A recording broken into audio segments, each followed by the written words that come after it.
महात्मा बुद्धा कहते हैं, मन के जीते जीत है और मन के हारे हार। इंसान का सबसे बड़ा शत्रु उसका मन है। अगर वह चाहे तो उसे बर्बाद कर दे, अगर वह चाहे तो उसे आबाद कर दे। नमस्कार दोस्तों, स्वागत है आपका हमारे इस YouTube चैनल में। आज की कहानी में हम जानेंगे कि मन में उठ रहे गंदे विचारों को कैसे खत्म करें। दोस्तों, हमारे मन में गंदे विचार क्यों आते हैं? हम नहीं चाहते, लेकिन फिर भी हमारे मन में गंदे विचार आते रहते हैं। लेकिन मन हमारा सबसे बड़ा दोस्त और मन ही सबसे बड़ा दुश्मन क्यों है?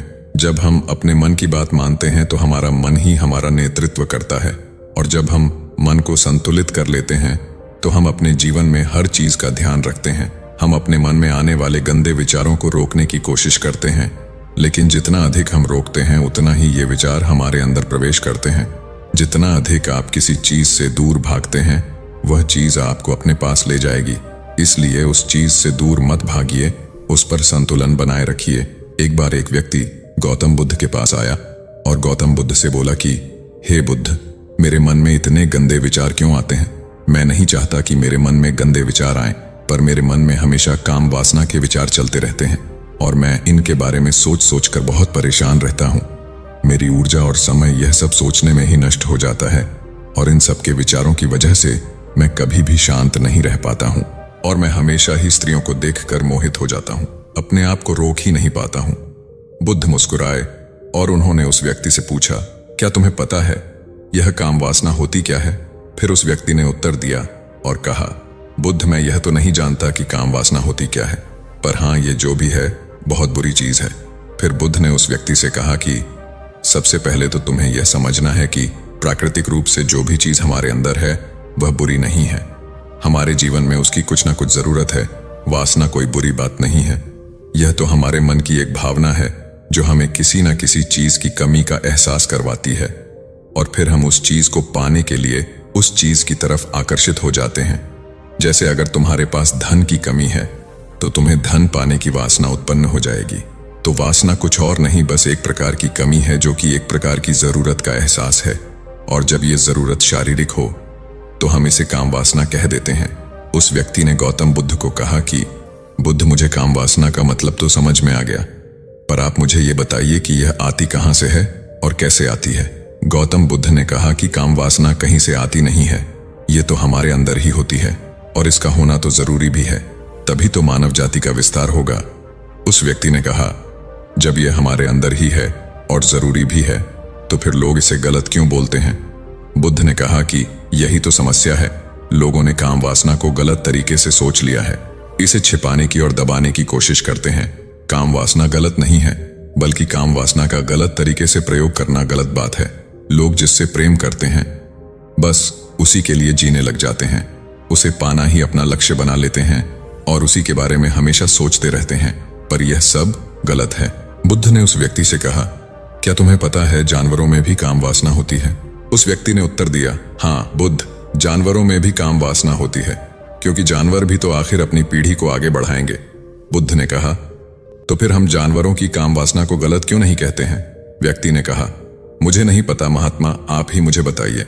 गौतम बुद्ध ने कहा कि जानवर अपनी काम वासना का प्रयोग आनंद प्राप्ति के लिए नहीं करते, वह तो सिर्फ संतान उत्पन्न करने के लिए काम वासना का उपयोग करते हैं। जानवरों को प्रकृति ने इतनी समझ नहीं दी कि वह काम वासना को अपने सुख का आधार बना सके, जबकि मनुष्य अपनी समझ के बलबूते पर प्रकृति में पाई जाने वाली प्रत्येक वस्तु को अपने सुख के लिए अपने प्रयोग करता है। हम इंसानों ने ही काम वासना को अपने सुख का साधन बना लिया है, जबकि प्रकृति ने तो हमें अपने वंश को आगे बढ़ाने के लिए दिया था, लेकिन इंसानों ने इसे अपने जीवन का परम लक्ष्य बना रखा है, और इस तरह से काम वासना का बेलगाम हो जाना गलत है। उस व्यक्ति ने पूछा, महात्मा जी, ये काम वासना हम पर हावी क्यों होती है और क्यों यह बेलगाम हो जाती है? तब गौतम बुद्ध ने कहा कि सुनो, अब जो मैं तुम्हें बताऊंगा उसे तुम ध्यानपूर्वक सुनना। काम वासना का सारा खेल तुम्हें समझ आ जाएगा, तुम्हें तुम्हारे सारे सवालों का जवाब मिल जाएगा, बस तुम्हें ध्यान से सुनकर समझना है। फिर गौतम बुद्ध उस व्यक्ति को बताना शुरू करते हैं। एक बार की बात है, एक आश्रम में गुरु और उनके शिष्य रहा करते थे, जिससे रोजाना आश्रम के बाहर स्थित गांव में भिक्षा लेने के लिए जाते थे। उस आश्रम का एक शिष्य जिस गांव में भिक्षा लेने जाता था, उसे रास्ते में एक नदी पद्धति थी, जिससे रोज उसी रास्ते से भिक्षा लेने जाता था। एक दिन उसे ने देखा कि एक लड़का पेड़ के पीछे छिपा है। वह उस लड़के के पास गया और उससे जाकर बोला, भाई तुम इस पेड़ के पीछे छिपकर क्या देख रहे हो? लड़के ने कहा, अरे तुझे नहीं दिख रहा क्या कि मैं क्या देख रहा हूं? तब शिष्य ने नदी की तरफ देखा तो वहां पर कुछ लड़कियां पानी भर रही थीं। वो लड़कियां 14-15 साल की थीं। तब शिष्य ने उस लड़के से कहा, अरे भाई वहां पर तो लड़कियां पानी भर रही हैं, इसमें छिपकर देखने वाली क्या बात है? तब वो लड़का शिष्य की तरफ देखकर उससे कहता है, अरे पागल, तुम्हें दिखाई नहीं दे रहा? यह परी कैसे नदी से पानी ला रही है?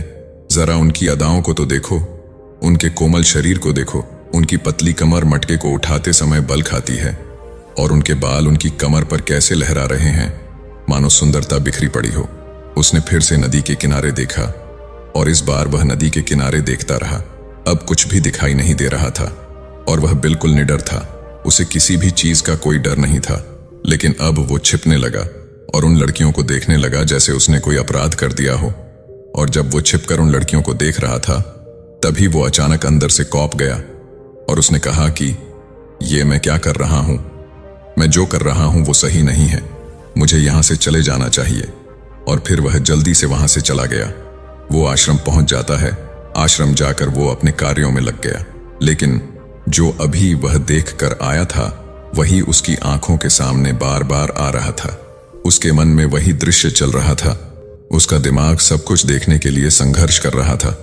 उसका किसी भी काम में मन नहीं लग रहा था। सुबह होते ही वह रोज जल्दी ही भिक्षा के लिए आश्रम से निकल जाता था और उस नदी के पास वाले पेड़ के पास जाता था जहां पर वह लड़का पहले से मौजूद रहता था। उसके साथ मिलकर लड़कियों को छुप छुप कर देखता था। अब वह ऐसा रोज करने लग गया।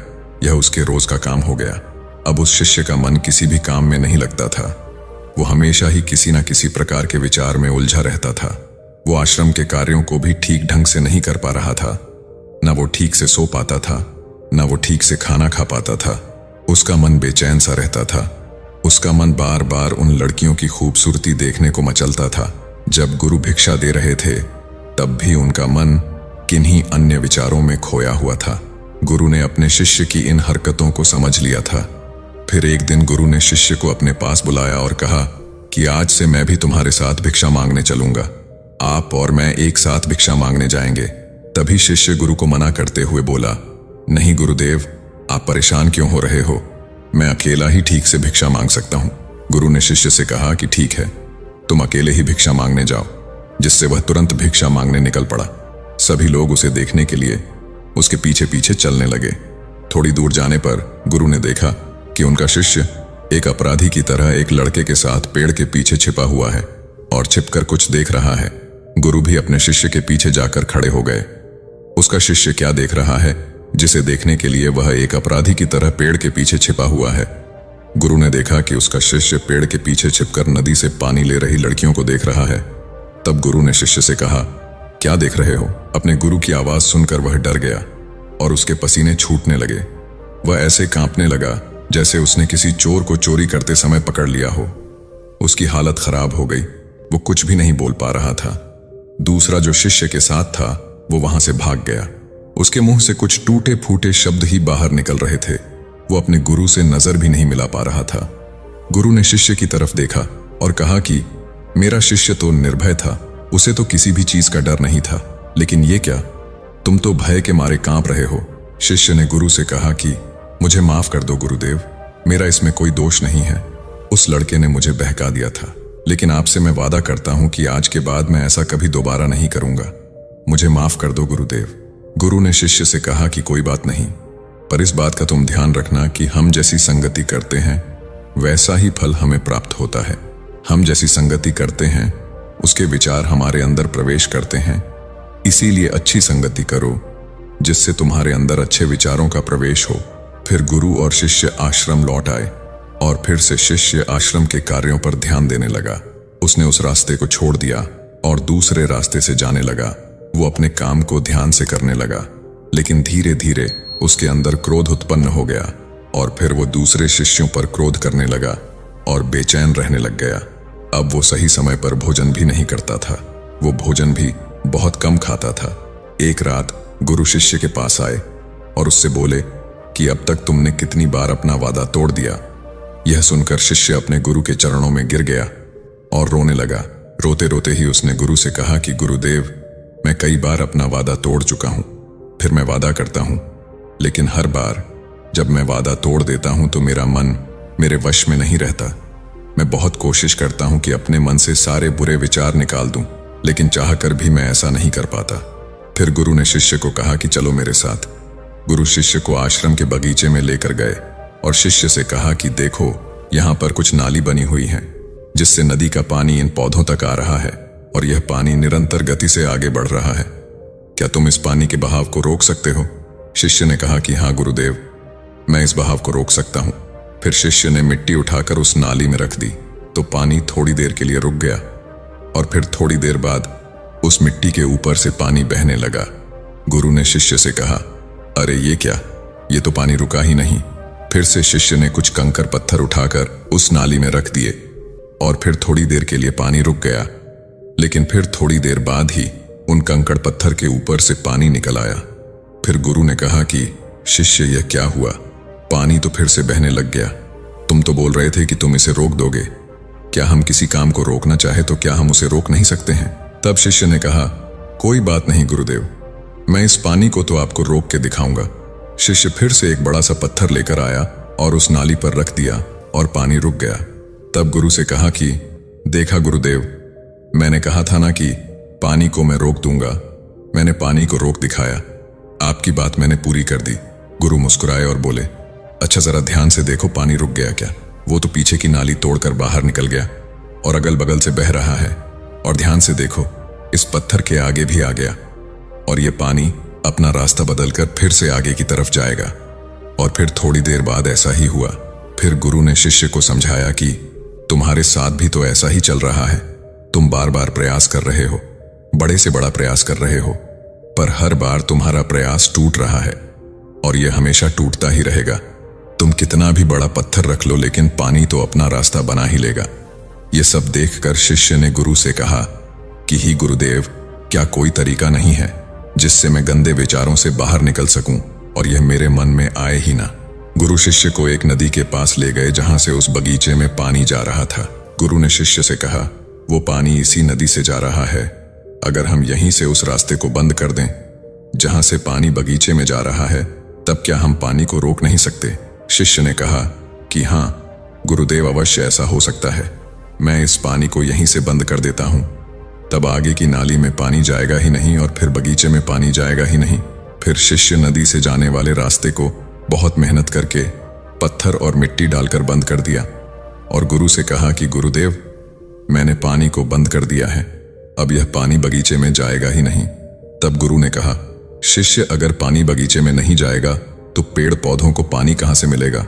उन पेड़ पौधों को तो पानी की आवश्यकता है और उन पेड़ पौधों में कुछ पेड़ पौधे तो ऐसे हैं जिनको रोज पानी की आवश्यकता है। वह तो मुरझाकर सूख ही जाएंगे, उनका क्या होगा? पानी तो हमें खोलना ही होगा। शिष्य ने गुरु की बात सुनकर वापस नदी से जाने वाले पानी का रास्ता खोल दिया। तब गुरु ने शिष्य से पूछा, शिष्य, अगर हम इस नदी के पूरे पानी को बगीचे की तरफ मोड़ दें तो क्या होगा? तब शिष्य ने जवाब दिया कि गुरुदेव, वहां पर जितने भी पेड़ पौधे हैं वो गलकर नष्ट हो जाएंगे, वहां पर कुछ नहीं बचेगा।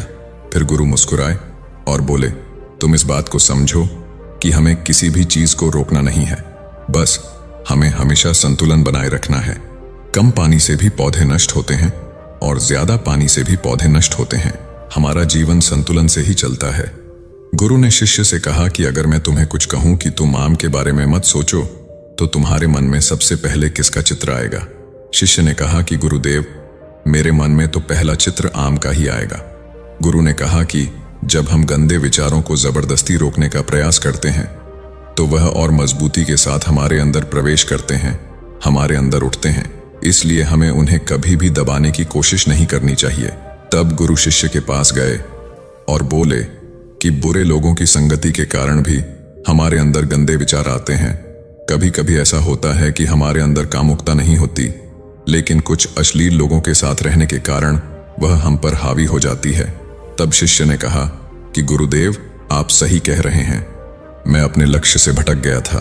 तब वह शिष्य रात को बहुत शांति से सोया, सुबह पूरे मन से अपना काम किया और फिर सुबह वही भिक्षा लेने चला गया जहां वह लड़का आज भी पेड़ के पीछे छुपकर उन लड़कियों को देख रहा था। वो शिष्य नदी पर गया जहां वह लड़कियां पानी भर रही थीं। उसने उन लड़कियों से पानी मांगा। उन लड़कियों में से एक लड़की ने उसे पानी पिलाया और उस सन्यासी शिष्य के चरण छुए। शिष्य ने उसे आशीर्वाद दिया कि तुम्हारा कल्याण हो। शिष्य का मन सकारात्मक ऊर्जा से भर गया। उसके चेहरे पर मुस्कान आ गई थी, जैसे उसे कोई खोई हुई चीज वापस मिल गई हो। वह अपने रास्ते पर वापस जाने लगा। तभी पीछे से वह लड़का आया जो पेड़ के पीछे छिपा था। वह शिष्य के पास आया और बोला कि क्या बात है, आज तो तुमने करीब से देखा है, आप तो मुझसे आगे निकल गए। तब शिष्य ने कहा कि हम हमेशा दूसरे के दर्शन करने में ही व्यस्त रहते हैं, अपने दर्शन कर ही नहीं पाते। तुम कब तक इस पेड़ के पीछे छुपते रहोगे? किसी को पसंद कर लो, उससे बोल दो, अगर वो भी तुम्हें पसंद करती है तो शादी कर लो, और उससे पहले तुम कुछ बन जाओ। अपने आप को पहचान लो, ऐसे अपना समय बर्बाद मत करो। फिर वह लड़का रोज उस शिष्य से मिलने लगा और उस लड़के ने नदी पर जाना छोड़ दिया। और फिर वो लड़का अपने जीवन में कुछ बनने के लिए संघर्ष करने लगा। तो तुमने देखा संगति का असर क्या होता है। अपनी संगति बदलो, अपने विचार बदलो। बुद्ध ने उस व्यक्ति से पूछा कि क्या तुम्हें तुम्हारे सारे सवालों का जवाब मिल गया? तब उस व्यक्ति ने कहा कि हाँ महात्मा जी, आपका बहुत बहुत धन्यवाद। तब गौतम बुद्ध ने उस व्यक्ति से कहा कि जब तुम्हारे मन में गंदे विचार आए तब आप अपने आप को दोषी मत मानो। यह शरीर है और यह सब हजारों वर्षों से सिखाया गया है। यह केवल तुम्हारे सोच लेने से, शपथ लेने से ये टूटने वाला नहीं है, लेकिन तुम्हारे पास वो शक्ति है, वो ऊर्जा है जिसका तुम्हें संतुलन उपयोग करना है। तुम एक जीवित ऊर्जा हो जो कुछ भी अनुभव करने के लिए स्वतंत्र है, जो निर्माण करने के लिए स्वतंत्र है। इसलिए तुम अपने आप को पहचानो। यह बोलकर गौतम बुद्ध मौन हो गए और वो व्यक्ति वहां से चला गया। तो दोस्तों, उम्मीद करते हैं कि आपको इस वीडियो से जरूर बहुत कुछ सीखने को मिला होगा।